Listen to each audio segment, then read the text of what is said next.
Vice President Kamala Harris is preparing to take over President Biden's position. Last week, a special counsel did a criminal investigation on President Biden for illegally storing classified documents from President Obama's administration. The special counsel decided to drop their charges against President Biden because he is suffering from advanced stages of dementia. President Biden was determined to show the American people his memory was good enough to be guilty of a crime, so he did an emergency press conference. The press conference did not turn out well. It's considered the worst press conference in American history. Most of the press conference is incoherent nonsense. At one point, Biden confused the Mexican border with Israel's border.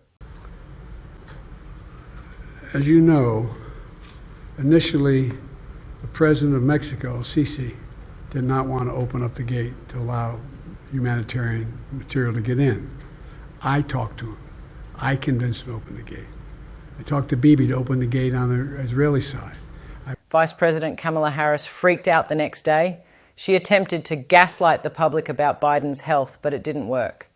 I personally think Kamala Harris is afraid to be President of America and is trying to gaslight the public into thinking everything is okay, but things are clearly not okay. So the way that the president's demeanor in that report was characterized could not be more wrong on the facts and clearly politically motivated. Recently, President Biden lost his mind again during a press conference with the King of Jordan.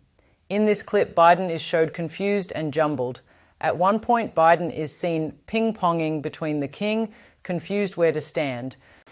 Let me start by welcoming His Majesty, the King of Jordan. He's been a good friend. Abdul, welcome back to the White House, man. Welcome back.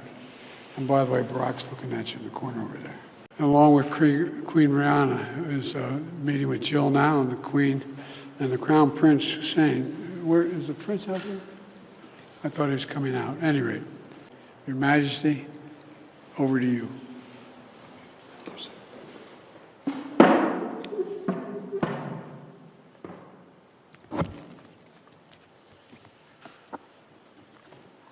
Mr.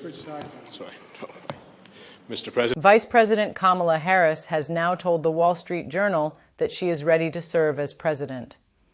Many Americans are concerned that Kamala Harris is a drunk speaker. She recently went on a slurry speech about gun control. I'm pointing to the direction of what I believe is the Capitol. And what needs to happen in terms of people who otherwise have evidenced themselves having a feckless quality to show some courage, to reject the false notion that suggests you're either in favor of the Second Amendment or you want to take everyone's guns away, when in fact it's just reasonable. I support the Second Amendment, but it's reasonable to say we need an assault weapons ban. It's reasonable to say we need universal background checks, that we need red flag laws.